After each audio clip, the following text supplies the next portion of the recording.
a hablar en la clase del día de hoy es comunicación y atención al ciudadano, ¿no? Como vale recordar, ustedes están llevando un curso denominado asistente administrativo en la gestión pública y es muy importante que conozcamos, sepamos, analicemos en su determinado momento cuáles son las plataformas, los mecanismos que el Estado brinda para que los ciudadanos participen de forma transparente, forma sostenida, ¿no? Durante los diversos procesos, no todos, pero diversos procesos que están consignados en la gestión pública. Así que eso va a ser la base central de lo que vamos a aprender el día de hoy.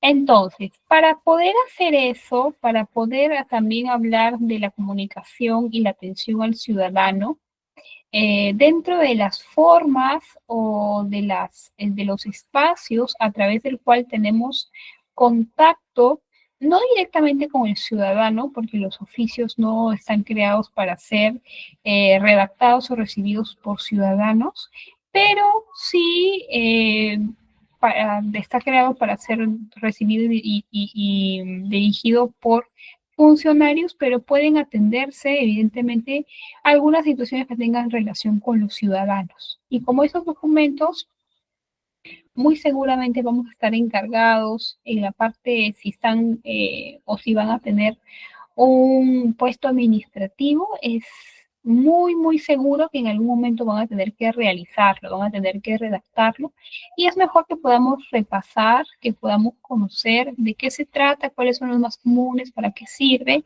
cómo lo podemos redactar, etcétera. ¿Ok? Entonces, el primer documento administrativo, que es prácticamente el documento más de mayor circulación dentro de las entidades públicas, es el oficio.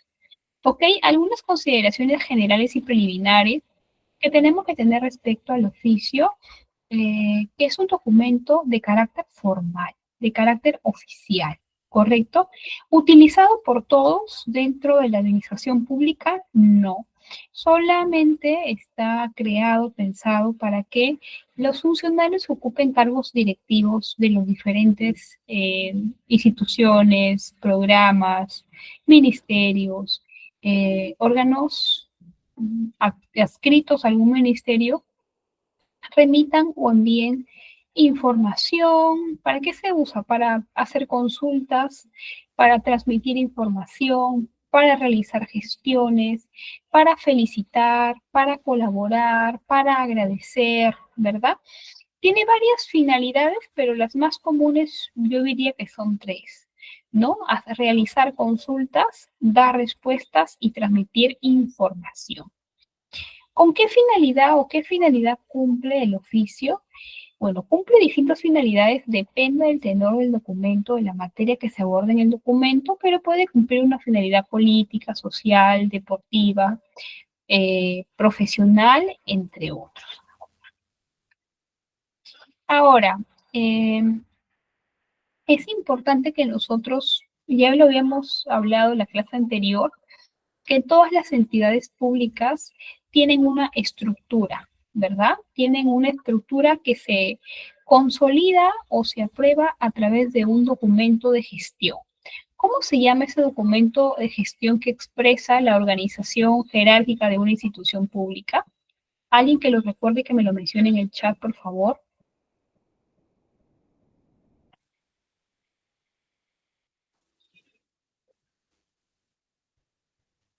¿Alguna idea? ¿Algún recuerdo de la clase anterior? ¿Se acuerdan que estuvimos estudiando los documentos de gestión? Y entre ellos estábamos diciendo, no, Miguel, no es la resolución. ¿Te acuerdas cuál era el documento a través del cual se expresaba gráficamente la organización y la estructura de una institución pública? Que la estuvimos revisando en el caso de la Municipalidad Metropolitana de Lima. ¿Te acuerdan que había un gráfico como un mapa mental en donde se establecían las diversas dependencias, direcciones, gerencias, subgerencias de cualquier institución pública, pero el caso que estuvimos revisando es la Municipalidad de Lima? ¿Recuerdan el nombre? El organigrama, ¿verdad? El organigrama es organigrama. No te preocupes, Miguel. El organigrama es un documento de gestión que es aprobado a través de una resolución. Bueno, todos los documentos de gestión son aprobados por el titular de la entidad a través de una resolución y específicamente el organigrama establece la estructura y las jerarquías, evidentemente, de una institución pública. ¿Y para qué es importante que yo haga mención o recuerde esta información? Para reconocer que dentro de una institución pública existen diversos departamentos, jefaturas, coordinaciones, direcciones, ¿verdad? Y unas están relacionadas con la otra como no lo puede estar. Entonces, dentro de una misma institución, dentro de una misma entidad, es posible que se remitan oficios entre las personas que ejercen un cargo directivo, como ya le hemos mencionado. Vamos a hacer un ejemplo, ¿ok? Vamos a hablar de la municipalidad de Chiclayo o de cualquier municipalidad porque casi tienen la misma estructura. Entonces, ¿cómo se llama el máximo órgano de decisión dentro de una municipalidad? El Consejo Municipal, ¿verdad? Que es un órgano que está integrado por el alcalde y por los regidores en pleno. Entonces, este Consejo Municipal normalmente tiene áreas que son dependientes o que están vinculadas al Consejo Municipal, ¿verdad? También, ¿qué órganos existen en una municipalidad? Evidentemente la alcaldía, ¿verdad? ¿Qué área vamos a encontrar en una municipalidad? Vamos a encontrar una sugerencia de deporte, una sugerencia de sanidad, una gerencia de promoción de la familia, una gerencia de programas sociales, una gerencia de urbanismo, catastro, etcétera, etcétera, etcétera, ¿verdad? Va a depender del tamaño de la municipalidad. Mientras más grande sea, pues, ¿no? Más oficinas, más gerencias y más sugerencias va a tener.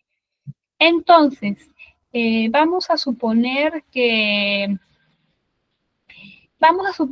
entre la gerencia de urbanismo y la gerencia de desarrollo territorial tengan que solicitarse una información porque necesitan realizar o sacar adelante una actividad que requiere la participación de ambas gerencias. Entonces, el gerente de urbanismo remitirá un oficio al gerente de desarrollo territorial solicitando una información, dando respuesta a una consulta, ¿no? Dependiendo cuál sea la materia específica. Ese oficio se circula dentro de una misma entidad, pero considerando que el nivel de los directivos que deben firmarlo siempre deben ser directivos que tengan, bueno, cuando ya hablamos de directivo, hablamos de un funcionario que tiene poder de decisión. ¿Todos los servidores de una institución pública tienen poder de decisión? No, ¿verdad? Porque existen mandos medios, existen técnicos, existen supervisores, analistas, asesores, pero las personas que tienen cargos de decisión son los jefes de área, ¿no? O los jefes de una entidad, ¿no? O los directores de una entidad. Ellos tienen poder de decisión dentro de una institución pública y por lo tanto tienen y ejercen cargos directivos. Ahora, los oficios también circulan entre entidades, ¿no? Porque siempre es importante realizar y es necesario realizar diferentes coordinaciones institucionales entre una entidad y la otra, ¿no? Por ejemplo, una pregunta para ver, para evaluar conocimientos generales. Nosotros ya nos encontramos en un año electoral. ¿Por qué un año electoral, licenciada? Porque se van a desarrollar, mejor dicho, ya se convocaron elecciones generales y en abril del próximo año, todos los peruanos tendremos que ir a las urnas para elegir a un presidente y a un parlamento, ¿verdad? Bueno, ya no congresistas, porque ya no se van a denominar así, sino a senadores y diputados. Pero bueno, Entonces, desde que se ha convocado las elecciones, que ha sido en abril de este año, hace un poco más de un mes, hasta abril del próximo año se realizan muchísimas tareas entre los organismos electorales para poder llevar a cabo la organización de tal importante evento democrático, ¿verdad? Entonces, ¿cuáles son las tres instituciones que conforman el sistema electoral en el Perú según la Constitución? Ideas, chicos, ¿qué organismos conforman el sistema electoral en el Perú?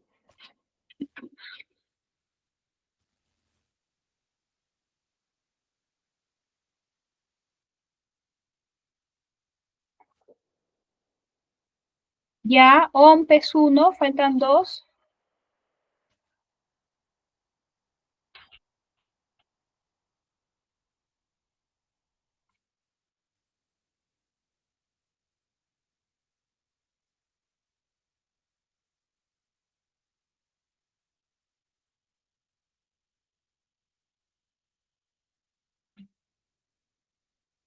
OMP, ¿qué más, chicos?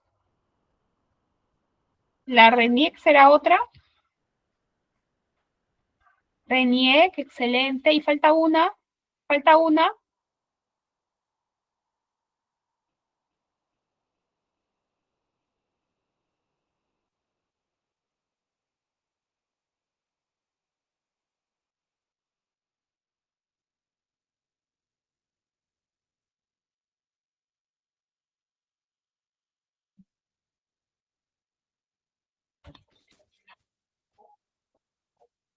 A ver, mencionaron OMP, mencionaron RENIEC y el Jurado Nacional de Elecciones, ¿no?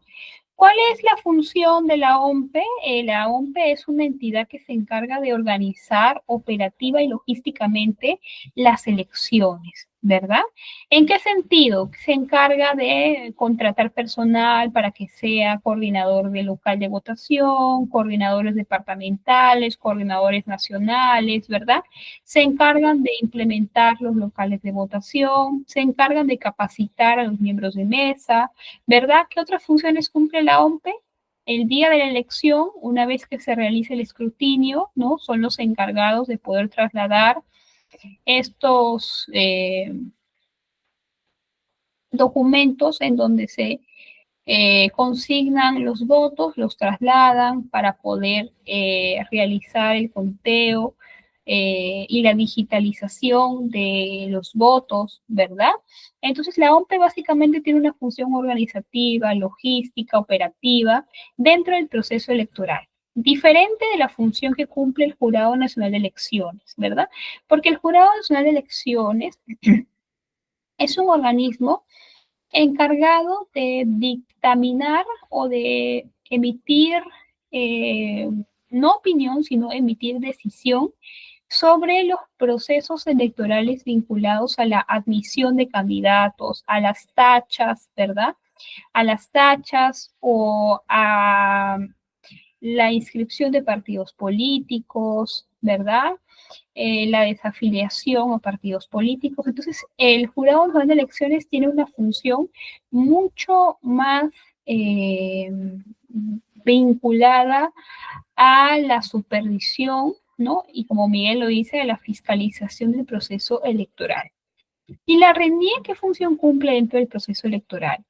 También diríamos que coadyuva en el proceso organizativo, porque como la RENIEC tiene la base de datos actualizada, de las personas que están aptas para poder sufragar, tanto en el Perú como en el extranjero, se encargan de pulir esa base de datos, de establecer mecanismos también para que las personas puedan actualizar sus directos, para que puedan actualizar sus datos en general y brindan esa información o ese insumo que va a ser muy importante para garantizar la mayor participación o la mayor cantidad de participación durante la jornada electoral, durante el día de, ¿no? Durante el domingo de la votación. Eso va a permitir, por ejemplo, depurar de la base de datos a personas que estén fallecidas, ¿verdad? poder reubicar con tiempo a las personas que cambien de dirección para sufragar. Entonces, realmente su participación es crucial, sobre todo en las etapas anteriores al día D, ¿no? O sea, durante estos meses, ¿no? Lo que son las primeras etapas de organización de las elecciones. Ok, entonces vamos a suponer que la jefa de la RENIEC remite el padrón electoral al jefe de la OMPE. ¿A través de qué documento se lo va a hacer llegar? Entre jefe de la OMPE a jefe de, perdón, jefe de la RENIEC a jefe de la OMPE, evidentemente mediante un oficio. ¿Por qué un oficio? Porque es un documento a través del cual se remite información entre directivos, entre funcionarios de alto nivel, y ellos cumplen con las características de ser un funcionario de alto nivel, ¿verdad? Y también, ¿no? Porque trasladan una información que seguramente es extensa, es bastante grande, bastante amplia, pero que debe trasladarse de forma formal e institucional de una institución a otra. ¿Qué más tenemos que saber y recalcar en este caso respecto a un oficio? Que no todos los servidores de una entidad pública desempeñan cargo de decisión, cargos directivos, y por lo tanto no todos están facultados para suscribir un oficio, ¿verdad?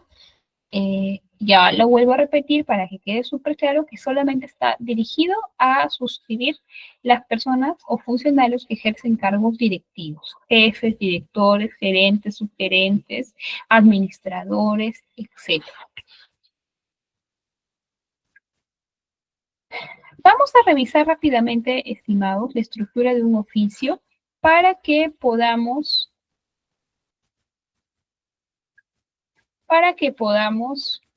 tenerlo mucho más claro. ¿Ok? Permítame un momento.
Un momento, por favor, para descargar correctamente el documento.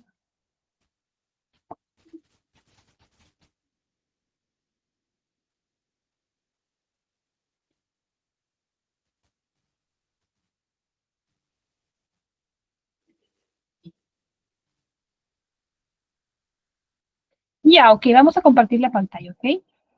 Me comentan y me confirman que se puede visualizar, por favor.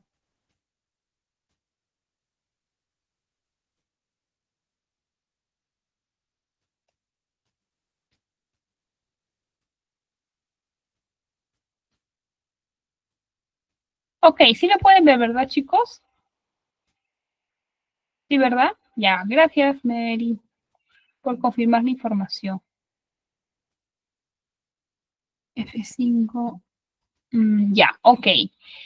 Entonces, ¿qué es lo primero que tenemos que saber de un oficio dentro de las instituciones públicas o que circulan entre entidades o dentro de una misma entidad, que tienen una forma y un fondo, ¿no? Que tienen un diseño, que tienen una estructura y que esa estructura empieza por el encabezado, ¿no? El encabezado, básicamente vamos a encontrar el logotipo institucional de la entidad, ¿verdad?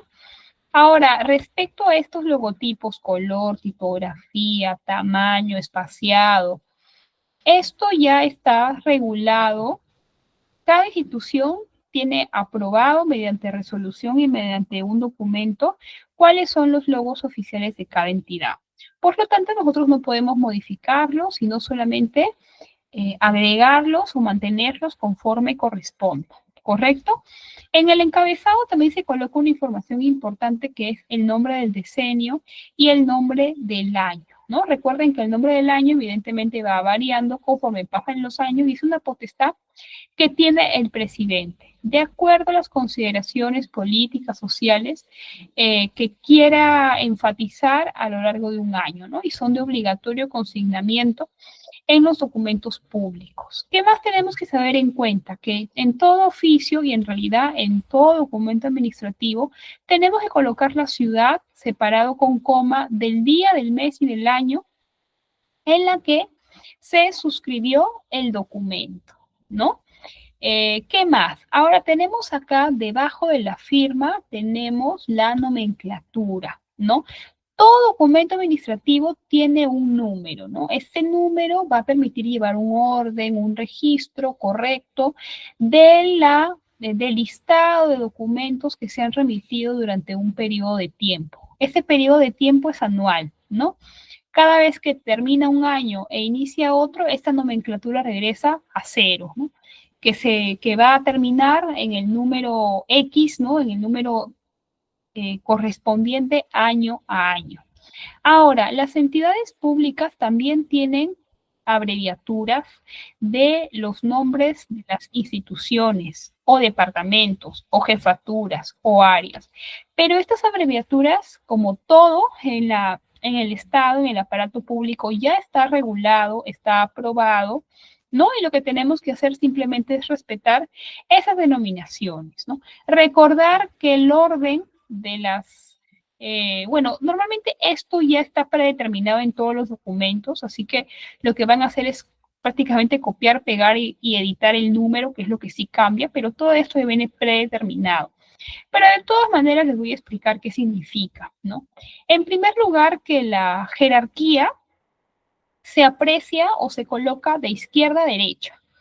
En la mano izquierda y como primera abreviatura, después del año, va a estar la abreviatura del órgano máximo dentro de una entidad, ¿no? En este caso, por ser una entidad sectorial, por ser una entidad que está adscrita a un ministerio, hay que empezar por la abreviatura del ministerio, ¿verdad? Después de un ministerio, ¿cuál es el siguiente órgano que sigue en jerarquía, no? Un despacho viceministerial o un viceministerio, que también tiene su abreviatura particular y aprobada y regular, ¿no? Y está separado de la abreviatura de la entidad y esta última abreviatura que aparece en la mano derecha, ¿por qué es importante? Porque nos va a permitir identificar de qué departamento, de qué unidad o de qué área proviene este documento, este oficio, ¿no? Mejor dicho, va a permitir al remitente identificar la unidad específica de donde proviene este documento para poder identificarlo correctamente. Pero como les debo repetir, acá no existe mucha complejidad porque esta nomenclatura ya viene predeterminada en diríamos, en los formatos, ¿no? Lo único que hay que actualizar siempre es el número del oficio, ¿no? Y si es posible, corroborar la información que está en este apartado, ¿no? Ahora, otra información que nosotros tenemos siempre que corroborar y que atender y que asegurarnos es los datos del destinatario, ¿no? Los datos del destinatario tienen que consignarse de forma completa, nombres y apellidos en ese orden. Debe consignarse el cargo, el cargo y también el órgano del cual es jefe, es director en este caso, el nombre de la institución que pertenece y siempre, pero siempre consignar la dirección, ¿no? Por más de que tu documento lo envíes por mesa de parte virtual, siempre hay que consignar la dirección del documento debajo del nombre completo de la institución, ¿correcto? Ahora, hay que tener dos consideraciones respecto a los datos del remitente, ¿no? Recordar que en las instituciones públicas, los cambios de funcionarios, hay una gran volatilidad en estos cambios, ¿no? O sea, puede pasar que de la noche a la mañana un funcionario que estuvo mucho tiempo o poco tiempo ya no desempeña el cargo. Entonces siempre es importante que corroboremos que esta persona continúa en el cargo establecido, ¿verdad? Y que evidentemente estos son sus nombres debidamente escritos, ¿no? Sin fallas ortográficas o sin fallas de forma, etcétera. Entonces, lo más apropiado, perdón.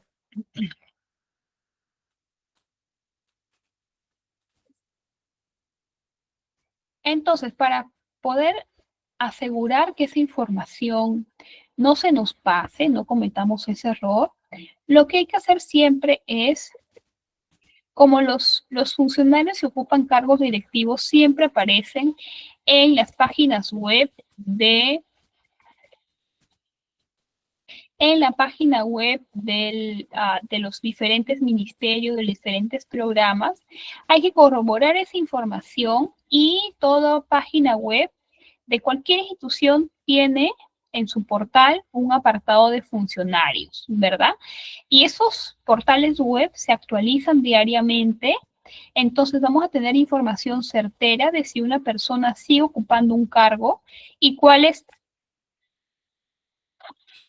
son sus datos completos, ¿no? Por ejemplo, si quisiéramos remitir un oficio a la viceministra de Gestión Pedagógica, sabemos de que su nombre completo es María Esther Cuadros Espinosa, ¿no? Que a la fecha sigue ejerciendo el cargo, incluso podemos encontrar su correo electrónico, su número de el número de teléfono no de ella, sino de su despacho, ¿verdad? E incluso en algunos podemos encontrar la resolución a través de la cual fue designada, su declaración jurada de intereses, ¿no? Y su declaración jurada general, ¿no? Entonces, estos portales siempre nos van a servir a nosotros para poder corroborar la información y no cometer errores respecto a su redacción. ¿Ok? Acá vamos a encontrar no a todos los servidores de una institución, pero sí a aquellos que ejercen cargos directivos. Los que ejercen cargos directivos, lo vuelvo a repetir una vez más, son jefes, directores, gerentes, subgerentes, ¿no? Personas que toman decisiones dentro de una entidad. Continuemos con el PPT, o perdón, con el documento que les estaba mostrando. ¿Hasta acá alguna pregunta, chicos? ¿Alguna duda que quieran trasladarme, que quieran realizarme? ¿Todo claro? ¿Todo está bien?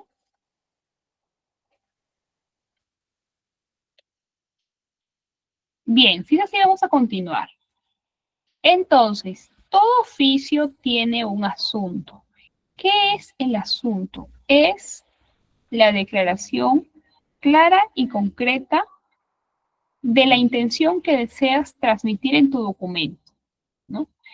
En efecto, podría decirse que es un resumen concreto de lo que vas a solicitar, lo que estás dando respuesta, la información que estás consultando, ¿no? De una forma clara y sencilla. ¿Qué función cumple el asunto?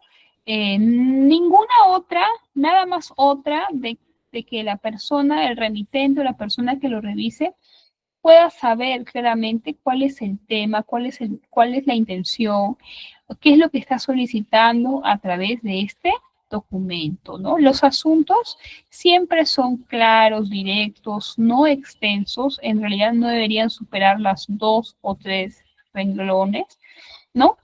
Y debería, en la mayoría de los casos, redactarse al final, ¿no? Porque cuando nosotros ya redactamos el cuerpo del documento, ya lo corregimos, ya lo afinamos y ya lo revisamos, confirmamos cuál es la intención y cuál es el objetivo de este documento y va a ser más fácil que podamos redactar el asunto sin mayores complicaciones o si lo hiciéramos al revés, ¿no? Primero el asunto y luego el cuerpo, en mi experiencia es mejor primero el cuerpo y luego el asunto. Ahora, ¿qué otra parte importante contiene un oficio? La referencia, ¿no? ¿Qué son las referencias? Las referencias son documentos preliminares, predecesores, ¿no? Documentos anteriores que guardan relación con el asunto, ¿no? Que van a servir para poner en contexto al destinatario respecto a los hechos que han ido aconteciéndose hasta el momento del documento, o también pueden ser documentos que le otorguen un mayor fundamento o que respalden un argumento que se consigna dentro del cuerpo, ¿no? Por ejemplo, si estamos mencionando una ley, si estamos mencionando un reglamento, si estamos mencionando una resolución, si estamos mencionando un decreto supremo, ¿no? Si estamos amparando o fundamentando el desarrollo de del cuerpo de nuestro documento, lo vamos a ir colocando en las referencias para darle en este caso un mayor fundamento para mencionar, por ejemplo, que este proceso inició mediante oficio tal, ¿no? O que ha habido una primera decisión expresada en la resolución tal, ¿no? Entonces, eso va a ser importantísimo de consignar dentro de las referencias, ¿correcto? Ahora, vamos a ir revisando un poquito, solamente en materia de ejemplo, el contenido de este oficio, ¿no? En este caso, para que no nos compliquemos, yo les voy a comentar de manera más general de qué trata este documento, ¿no? Este oficio básicamente es un oficio a través de la cual se está remitiendo una información. Se está trasladando, se está enviando una información. Y esta información es una ficha técnica ambiental de una obra específica, ¿no? Entonces, cuando nosotros redactemos el cuerpo de cualquier tipo de documento administrativo, pero específicamente de un oficio, nosotros tenemos que asegurar que empecemos dando un contexto, colocando a la persona o al funcionario para que pueda ubicarse, para que pueda entender a qué nos dedicamos, ¿no? Cuáles han sido los antecedentes, en razón de qué estamos remitiendo el oficio, a partir de qué disposición, a partir de qué orden, en el marco de qué programa, ¿no? Con la intención de poder explicar y que pueda la otra parte entender con mayor claridad qué es lo que estamos remitiendo y en razón de qué. No podemos ir de frente a saludar y a decir, bueno, se remite a través de la presente la ficha técnica ambiental de la obra tal. No, siempre tenemos que empezar saludando y explicando a qué nos dedicamos o qué o a partir de qué situación nosotros estamos remitiendo una información específica. ¿Ok? Entonces vamos leyendo el primer párrafo para que nos quede un poquito más claro de lo que estamos hablando. Dice, es grato dirigirme a usted a fin de comunicarle que el programa subsectorial de irrigaciones del Ministerio de Desarrollo Agrario y Riego está ejecutando el proyecto tal con código de inversiones tal. En el marco de este proyecto se están realizando trabajos en el cauce del río y para evitar impactos negativos en los recursos hidrobiológicos se han establecido medidas de prevención, mitigación y control ambiental, los cuales se detallan en la presente ficha técnica ambiental, cuyo certificado primigenio fuera aprobado mediante documento de la referencia. Al respecto, se adjunta la presente información digital y sus anexos para su evaluación y aprobación respectiva. Sin otro particular y agradeciendo su atención prestada, me despido de usted. Atentamente, jefe, Unidad de Administración, Programa Subsectorial de Irrigación. Entonces, como podemos ver, este oficio es bastante sencillo, bastante rutinario, ¿no? Bastante del día a día de la gestión pública, pero evidentemente cumple una función, ¿no? Cumple una función y a pesar de que lo que quiero trasladar es bastante puntual, estoy dando un contexto, ¿verdad? ¿Por qué yo digo que estoy dando un contexto? Porque estoy explicando quién soy y a qué me dedico, ¿no? Soy un programa que está ejecutando una obra denominada tal con código tal, ya. Hasta ahí yo ubico al otro funcionario de quién, con quién está hablando, ¿no? ¿Qué hace? la institución con la que está hablando, o el representante en este caso, ¿no? Y también le doy una información complementaria para que terminemos de colocar eso en contexto, ¿no? Que en el marco de esa obra se ha realizado una ficha técnica ambiental para poder controlar los impactos negativos en los recursos hidrobiológicos, ¿no? Y a través de la presente remitimos esa ficha con todos sus anexos para su evaluación y aprobación oportuna, ¿no? Nos despedimos y firmamos, ¿no? ¿Quién firma? También firma un jefe, porque lo vuelvo a repetir que ese oficio, los oficios se trasladan de jefe a jefe, de director a ministro, de a gerente a alcalde, ¿no? Ahora, las firmas son ahora digitales, también físicas, pero la mayoría de instituciones ya se firma de forma digital. Entonces ya ustedes van a ver acá una firma digital. En la firma se colocan nombres completos del funcionario, cargo e institución, ¿no? En el lado izquierdo, ustedes van a ver acá una otra firma digital, ¿no? Que significa vistos buenos, ¿no?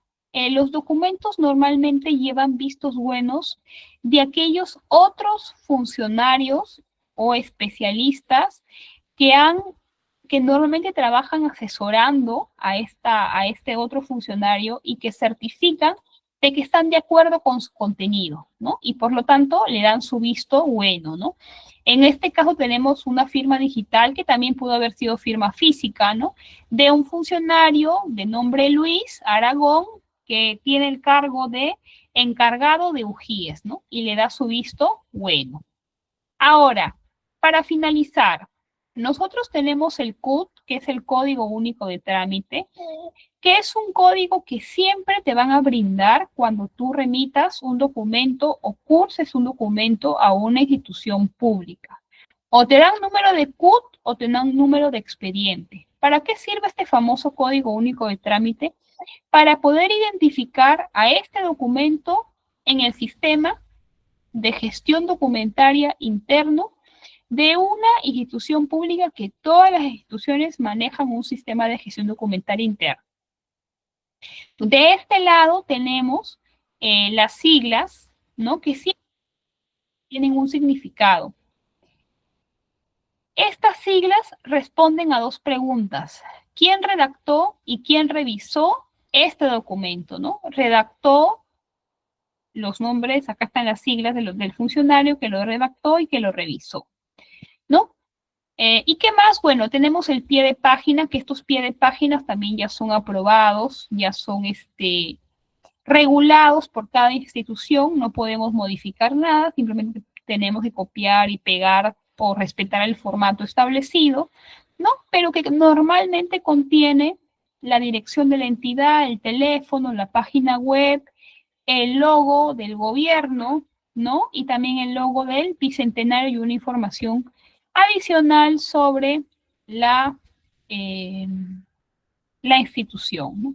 Y bueno, como el oficio, este oficio estaba cumpliendo un objetivo de trasladar la información, como anexo, ¿no? Se remite la ficha técnica ambiental de la que estaban hablando en el cuerpo del documento.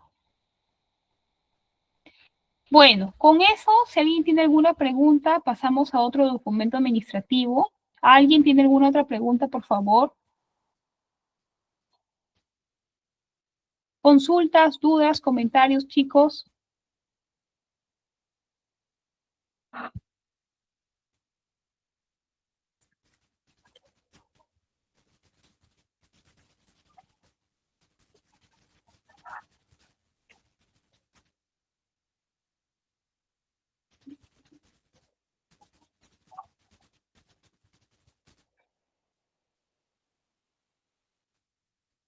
Todo bien, ok, muchas gracias por tu confirmación, estimado. Vamos pasando a otro documento administrativo que es muy importante conocer, sobre todo si ustedes están interesados en conocer el aspecto administrativo de la gestión pública, ¿ok? Estoy compartiendo pantalla en este momento, no sé si ya se ve. Ya se ve, creo, ¿verdad? Ya, el memorando, ok. Antes de indicar, ¿qué es para ustedes un memorando? ¿Qué conocimientos previos tienen? ¿Qué se les viene a la mente? ¿Qué nociones se les vienen a la mente cuando hablan de un memorando? Me gustaría leerlos. ¿Algunos comentarios?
Estimado docente, su audio está desactivado.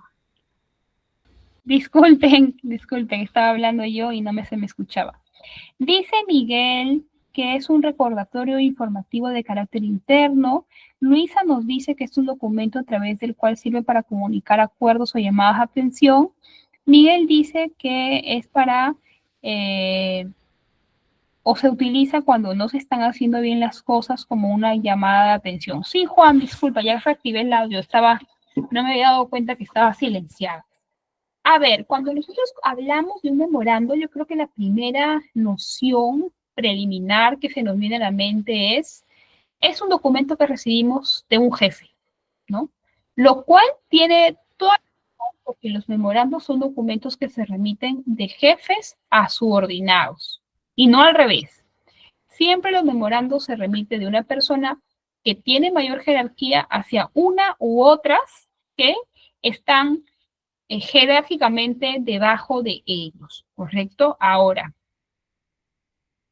muchos se preocupan a veces cuando reciben un memorando, ¿no? Porque se tiene muchos fines, ¿no? Como sus compañeros los han mencionado, eh, puede tener un carácter informativo, porque, por ejemplo, cuando se ha aprobado o se ha modificado un documento de gestión, normalmente el director o el máximo jefe de una entidad lo comunica, lo informa a todos sus subordinados, ¿no?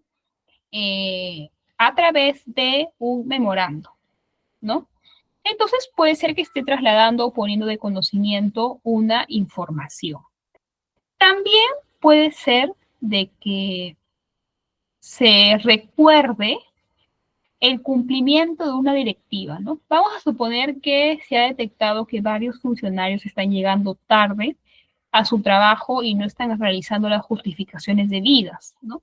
Entonces, para ese caso, el jefe remitirá un memorando a través de la cual recordará a sus servidores que existe un reglamento interno de trabajo que en su artículo tal, ¿no? Establece o regula el horario de trabajo para todos los servidores, ¿no?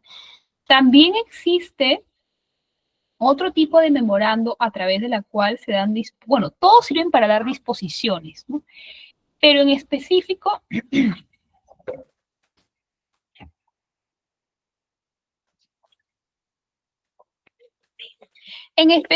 sirve para dar disposiciones puntuales, ¿no? Como por ejemplo, disponerle a un gerente, ¿no?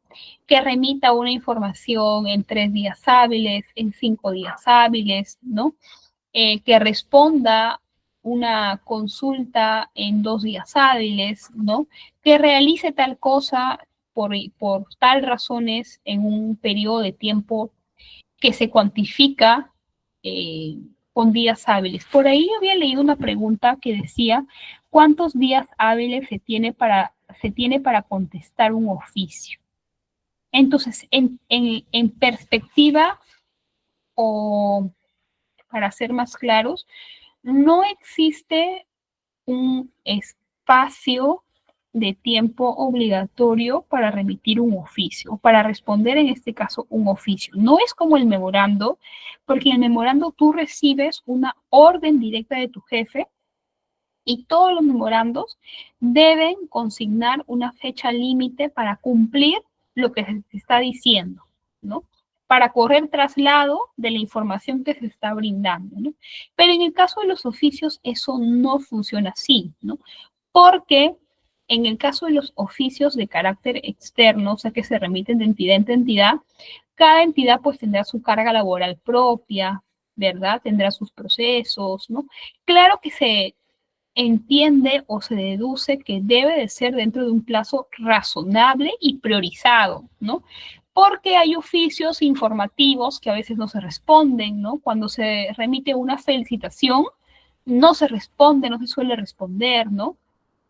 Pero cuando hay otros más prioritarios, donde están haciendo consultas, donde están pidiendo información, deben tener plazos mucho más razonables, ¿no? Pero eso va a depender de la carga laboral de una entidad, ¿no? Y normalmente pues hay una coordinación extraoficial entre funcionarios, ¿no? Y lo que hacen para poder agilizar un documento, valgan verdades, ¿no? Es llamar y decirle, ¿no? Oye, ¿sabes qué? Remití un documento tal, lo debe tener tu secretaria, por favor agilízalo porque es de suma importancia o de suma respuesta, o de suma relevancia tu respuesta, ¿no? Esas son las coordinaciones, pero decir que tienen un tiempo de 3 días, 4 días, 5 días, 6 días hábiles o calendario, eso no. A ver, ¿qué otra información podemos complementar de un memorando? Que es un documento de acto de administración interna a través de la cual, como ya lo comenté, un órgano de mayor jerarquía se comunica con sus subordinados. Vamos a ver el ejemplo de un memorando para que nos pueda quedar más claras esas consideraciones que acabo de mencionar anteriormente.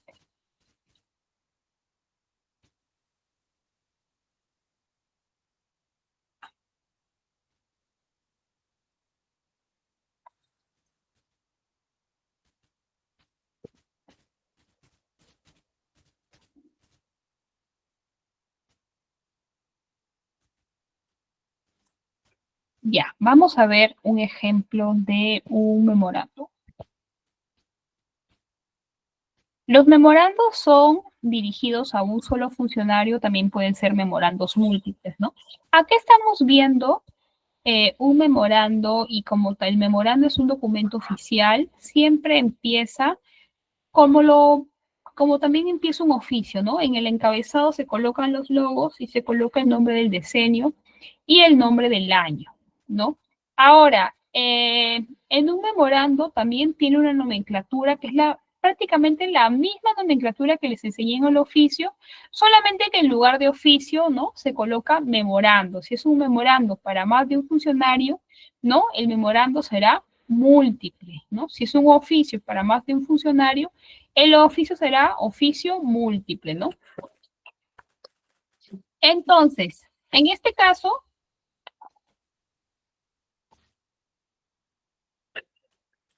como no es solamente un destinatario, sino son 3 destinatarios, ¿no?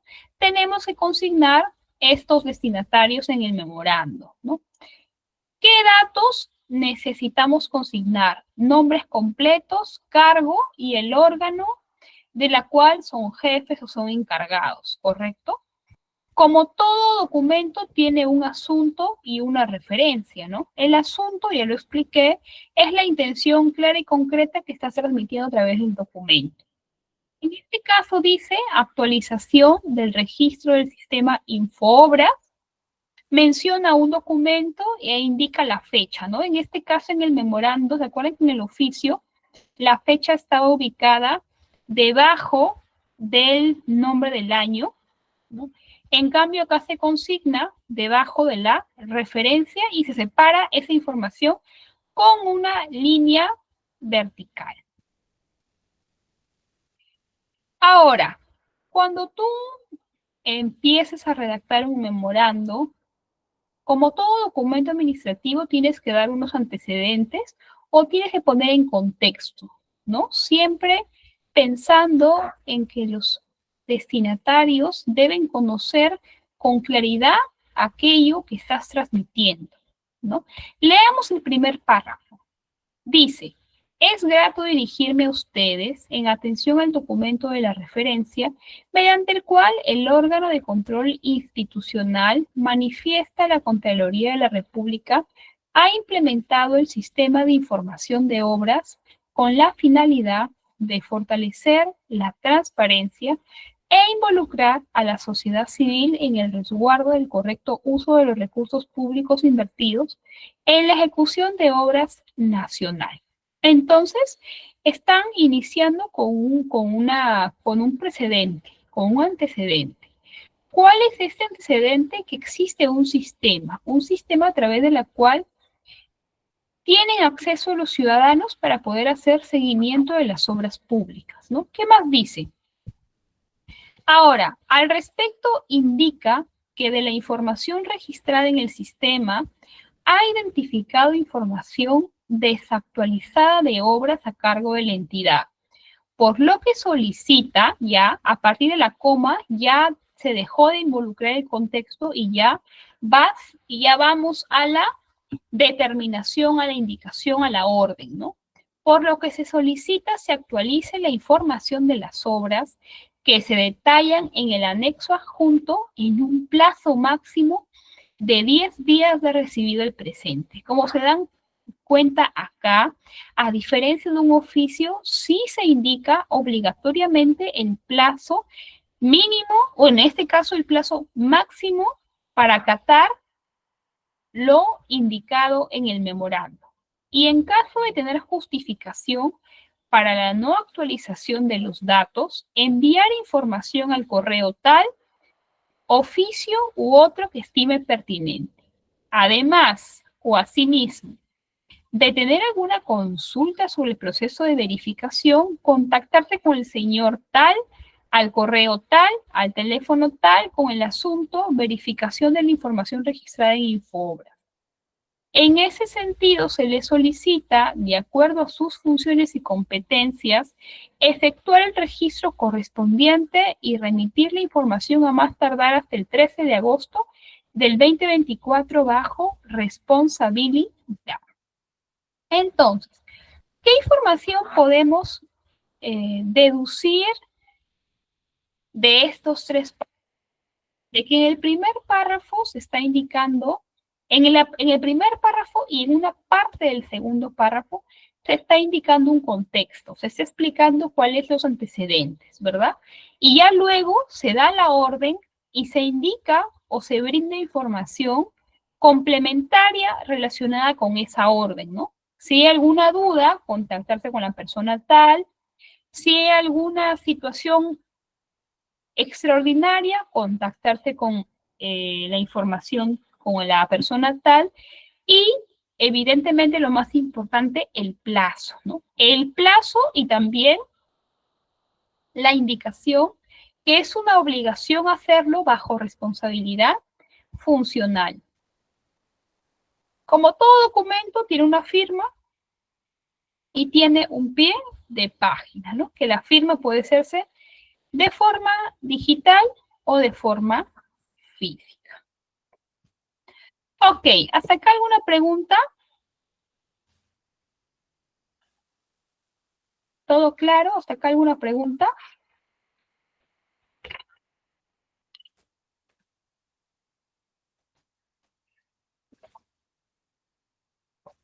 Hola.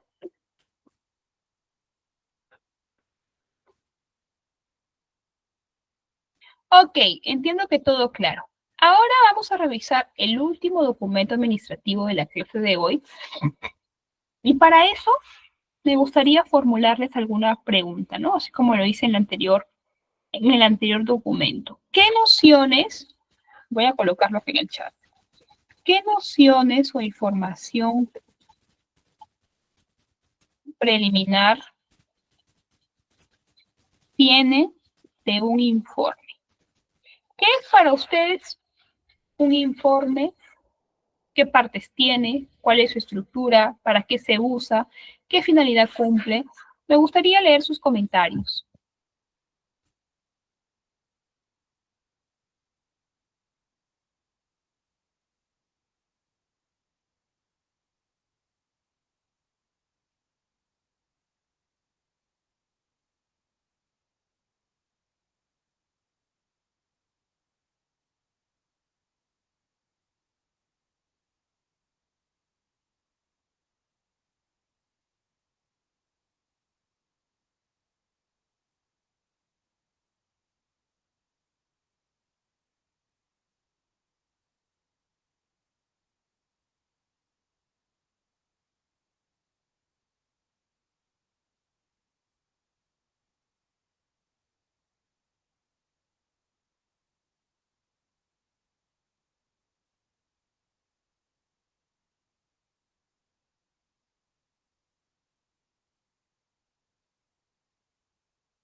Bien, vamos a leer los comentarios de sus compañeros. Dice, Victoria, primero Mary, informa detalladamente el estado, tiempo y avance de una situación o de una gestión excelente.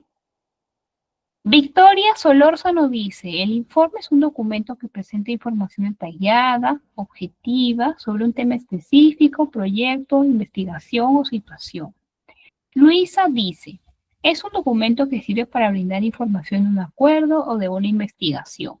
Miguel Menchola dice, sirve para comunicar algún cambio, también para avisar a los superiores de alguna actividad realizada. Carla Salvatierra Moreno dice, un informe presenta de manera clara y ordenada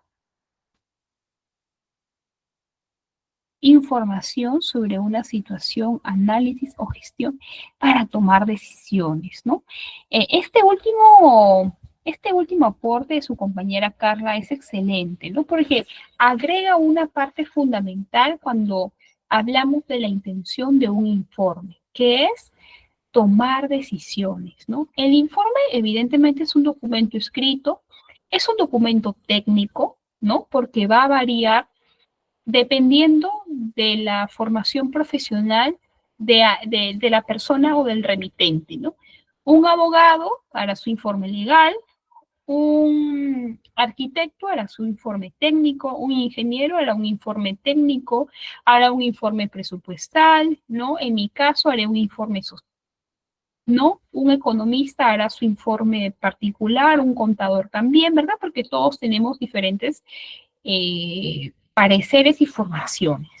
Pero lo que es común en todos ellos, independientemente de su formación académica y de su expertise, es la estructura y el análisis de la información. Un informe que ya lo hemos revisado a través y gracias a los comentarios de sus compañeros, que ya entendimos de qué trata, ¿verdad? A través de un informe nosotros comunicamos una información, pero no de cualquier manera, sino colocamos antecedentes, hacemos un análisis, indicamos cuadros estadísticos, realizamos realmente un trabajo de un trabajo técnico detallado que le va a permitir al jefe, que le va a permitir al coordinador, que le va a permitir a la persona que tiene un cargo superior al tuyo tomar decisiones. Debo ir por un camino, debo ir por el otro, cuál es más conveniente, cuál cumple con el criterio legal, ¿no? ¿Cuál es el que refleja la postura institucional de la entidad? ¿Cuál es el que más corresponde en estos casos, ¿no? Entonces, esa información detallada, analizada, revisada, recomendada, le va a permitir a otro funcionario tomar decisiones en base a esa información preliminar. Vamos a ver la estructura rápidamente antes que nos gane el tiempo de un informe. Permítanme un momento.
Ok, vamos a compartir un informe.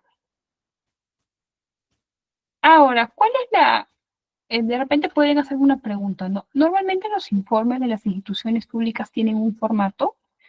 Yo me atrevería a decir que sí, ¿no? Que normalmente los informes en las instituciones públicas tienen cuatro partes.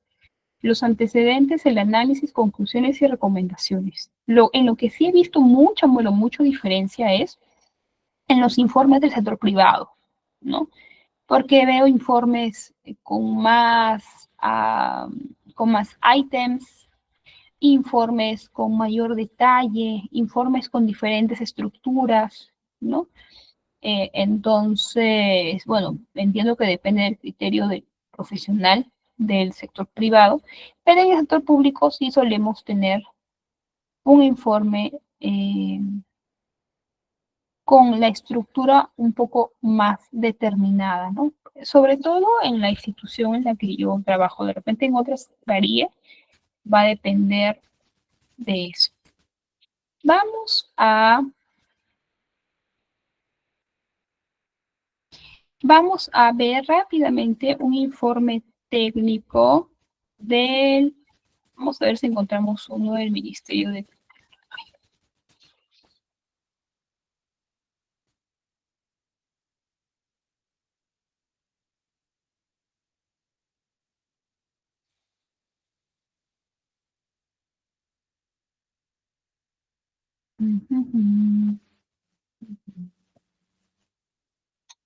Ok, también los informes evidentemente cumplen la función de emitir una opinión técnica, ¿no? Tú cuando estás remitiendo un informe, estás dando un análisis y también dando una postura profesional, ¿no? Si estás de acuerdo, si estás en desacuerdo, qué recomiendas hacer, cómo afrontar ese problema, cómo darle solución. No es solamente transmitir una información desde todos los ángulos, no. Es un deber también consignar la postura profesional y las recomendaciones profesionales en base a una situación determinada, ¿correcto? Entonces, normalmente los informes están dirigidos de un personal de menor jerarquía a uno de mayor jerarquía, ¿correcto? En la parte del encabezado no hay nada nuevo porque ya les he explicado que se utilizan los logos, el nombre del diseño y el nombre del año, ¿no? La ciudad, el día, el ciudad, la día, el mes y la fecha, el número de informe, ¿no? Y evidentemente acá se van a consignar el destinatario, el remitente, ¿no? Datos completos, su cargo y la institución de la que está remitiendo el documento. Y todo documento tiene un asunto, ¿no? En este caso, ¿cuál es el asunto? Opinión técnica previa vinculante sobre información complementaria relacionada al informe técnico sustentatorio para el proyecto mejora del modelo operativo de las locaciones de producciones de gas natural presentada por Plus Petrol, ¿no? Básicamente, para no complicarnos la existencia, esta es una profesional que está remitiendo una opinión técnica sobre una información de un proyecto, ¿no? Este informe tiene seis referencias, ¿no? Ya les indiqué que las referencias son siempre documentos, ¿no? Documentos como oficios, cartas, informes, resoluciones, leyes, decretos, texto único, texto único ordenado, etcétera, ¿no? Algunas de carácter legal y otras como antecedentes, ¿no? Entonces, vamos a ver la primera parte de este informe, ¿no? Como ya les dije, normalmente tiene cuatro partes, ¿no? Los antecedentes. ¿Qué son los antecedentes? Los antecedentes son todos aquellos hechos, documentos que hayan tenido lugar para poder arribar a la situación que se está analizando, ¿no? Si se está analizando una ley, ¿cuándo se promulgó esta ley? ¿Cuándo se aprobó el reglamento de esa ley? ¿No? De repente, si hay una opinión anterior, ¿cuándo se brindó esa opinión? ¿A través de qué documento? ¿Con qué documento se respondió? Etcétera, etcétera. Estos antecedentes tienen que colocarse de forma cronológica y numérica. ¿Por qué cronológica? Porque vamos a ir de lo pasado al presente, ¿correcto? De lo pasado al presente, ¿no? Por ejemplo, ustedes ven acá el primer antecedente, es un documento de el 12 de enero del 2023. El segundo documento es un documento de fecha 31 de marzo del 2023. El tercero es un documento de fecha 19 de abril del 2023. O sea, vamos a partir del hecho más antiguo al hecho más nuevo, ¿correcto? ¿Y por qué de forma numérica? Porque cada documento, cada antecedente va a estar numerado empezando del 1 y terminando pues en el número que corresponda, ¿no? Como los antecedentes son la primera parte, siempre vamos a empezar con el 1.1, 1.2, 1.3, hasta el 1. Número X que corresponda, de la más antigua a la más actual, ¿no? Entonces, los antecedentes nos van a permitir describir los hechos, describir las normas, describir las situaciones predecesoras que nos han llevado a una situación actual, sea un problema, sea la situación que necesite ser evaluada o analizada, ¿verdad? En este caso, los antecedentes terminan en el numeral número 1.10. Ahora, en el caso de este informe, están agregándole la base normativa, ¿no? Normalmente se hace cuando son opiniones o informes de carácter legal. Cuando son informes que remiten abogados, casi siempre se coloca la base normativa. Cuando es un informe social, por ejemplo, en mi caso, no tanto, porque no estamos hablando en su gran mayoría de analizar leyes o documentos legales, ¿no? Va a depender también del criterio, de la profesión y de la necesidad de cada profesional. En este caso, la base normativa no es más que el conjunto o el compendio de normas que tiene vinculación con el tema a tratar y que se coloca en un listado, como ustedes lo ven de esta manera, ¿no? Evidentemente también con un orden particular, ¿no? Las leyes tienen jerarquías. Aunque no lo creamos, las leyes tienen jerarquía. La ley o la norma más importante en nuestro país siempre va a ser la Constitución Política del Perú, ¿no? El Perú también tiene tratados y convenios internacionales suscritos con diferentes países y o organizaciones a los que está adscrita el Perú. Entonces también podemos considerar estos convenios, ¿no? Y evidentemente también las diferentes leyes, decretos supremos a las que podemos hacer referencia en este documento, ¿no? Bueno, en este caso están brindando unas consideraciones previas, ¿no? ¿Por qué previas y por qué aplica en este caso? Porque ya se ha emitido un informe anterior analizando este caso. Este es un informe complementario. No es un informe que por primera vez esté analizando un tema. Este informe amplía una opinión anterior o la complementa. Y por lo tanto, lo que está haciendo el profesional es poner en contexto, ¿no? O sea, hacer una mención de los alcances de la opinión anterior, ¿no? Para que la persona pueda o el funcionario pueda estar en contexto desde dónde ha venido todo este tema hasta la actualidad.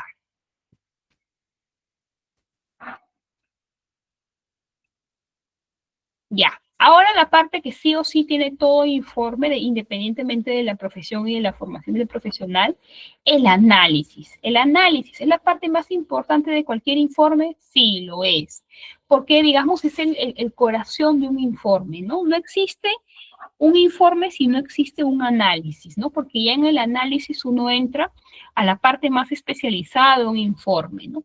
¿En qué consiste el análisis? El análisis no es más que desagregar, estudiar y analizar la información desde todos los ángulos posibles, ¿no? Los abogados utilizan, pues, las normas, los precedentes, las opiniones vinculantes, ¿verdad? Otros profesionales, pues, analizarán documentos, reglamentos, ¿no? Básicamente nosotros analizamos un hecho para ver o para sacar conclusiones, ¿no? Por ejemplo, si tenemos que dar una opinión sobre un proyecto de ley, tendremos que estudiar las normas que tienen vinculación con ese proyecto de ley, ¿no? Brindar nuestra opinión respecto a que si esa ley cumple el propósito que dice cumplir, ¿no? Si esa ley es necesaria, si esa ley irroga en algún gasto para el presupuesto público, ¿no? O sea, analizarlo en base a nuestras consecuencias, perdón, a nuestra formación. Acá podremos colocar cuadros comparativos, podremos hacer gráficas estadísticas, podemos hacer uso de las herramientas profesionales y contemos a partir de nuestra profesión para poder colocar esa información de la manera más explicativa posible desde nuestro punto de vista profesional. Ven cómo acá el profesional utiliza matrices, ¿no? Para poder consolidar la información, utiliza matrices, muchas matrices, ¿no? Tablas, también utiliza tablas para poder analizar su información. Y todo informe termina indicando conclusiones y recomendaciones. ¿Cuál es la diferencia, profesora, entre conclusiones y recomendaciones? Que las conclusiones no son más que las ideas más importantes o las ideas más relevantes de la información analizada, ¿no? Y las recomendaciones son las, digamos, por decirlo de alguna manera, los consejos o las situaciones que uno recomienda que se debe proceder para aquel que lo está revisando, ¿no? Se recomienda solicitar el archivo del proyecto de ley por no cumplir con los estándares mínimos establecidos según la norma tal, ¿no? O se recomienda derivar el documento tal para su aprobación por cumplir con los estándares establecidos en tal, ¿no? O se recomienda observar, ¿no? Se recomienda posponer, ¿no? Cual sea nuestra recomendación profesional, se consolida de forma numérica, ¿no? Comprendiendo todas nuestras habilidades y nuestro análisis anterior. Bueno, ¿hasta acá alguien tiene alguna pregunta o duda, chicos? Sí, Maricielo, quedan grabadas las clases. ¿Alguien tiene alguna consulta para ya pasar con la última parte antes de despedirnos?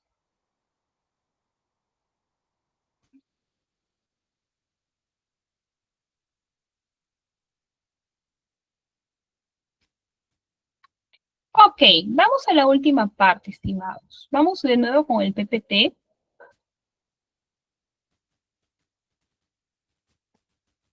Ya, entonces les decía para finalizar la clase que existen documentos para poder brindarle o que han sido creados con la intención de darle una mejor experiencia y de un mejor servicio al ciudadano, ¿correcto? Para eso existe el Manual para la Mejor Atención del Ciudadano en las Entidades Públicas. En ese manual se desarrollan varios conceptos, pero uno de los más importantes son los estándares en la atención de la calidad a la ciudadanía. Mejor dicho, en un mundo ideal, en una institución pública, pues, de alto nivel, se debería cumplir con estos 7 estándares, ¿no? Algunos cumplirán más, algunos cumplirán menos, dependiendo de su capacidad operativa, logística, de la capacitación a su personal, etcétera, ¿no?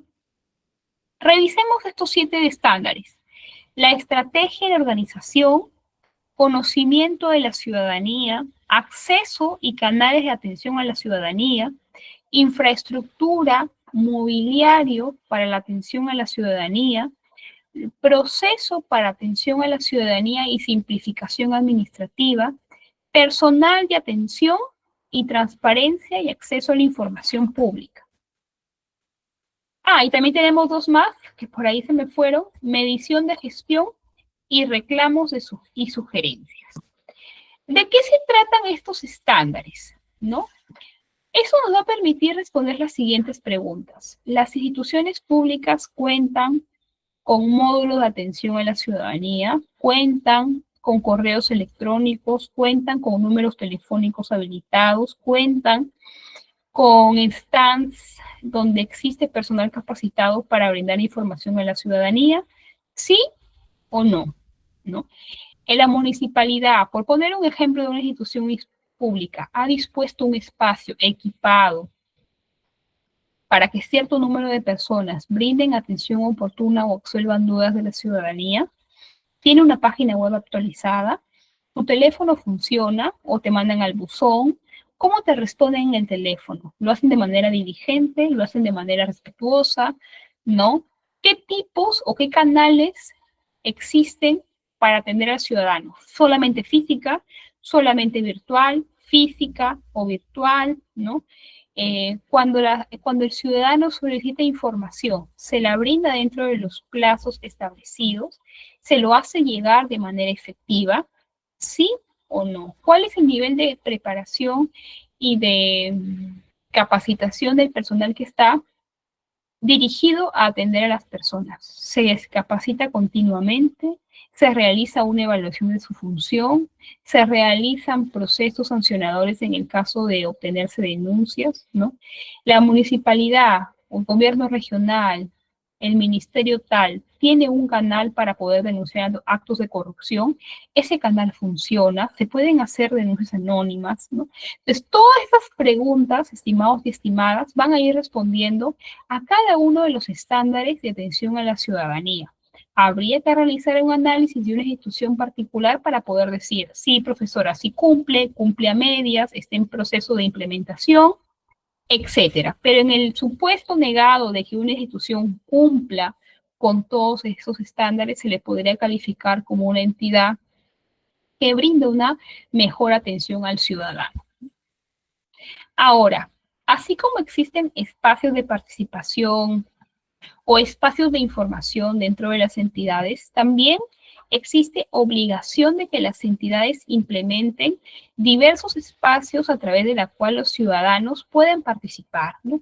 Por ejemplo, los consejos de coordinación regional y local, las juntas de delegados vecinales, el presupuesto participativo, los comités de gestión, algunos más conocidos, otros menos conocidos, ¿no? Pero todos están creados, regulados a través de normas que son de obligatoria incorporación o de obligatoria implementación en determinadas instituciones públicas, ¿no? Como lo mencioné, ¿qué tipo de canales de atención tiene la institución? ¿Presencial? ¿Tiene o no tiene? ¿Telefónico? ¿Tiene o no tiene? ¿Virtual? ¿Tiene o no tiene? ¿Un canal itinerante? ¿No?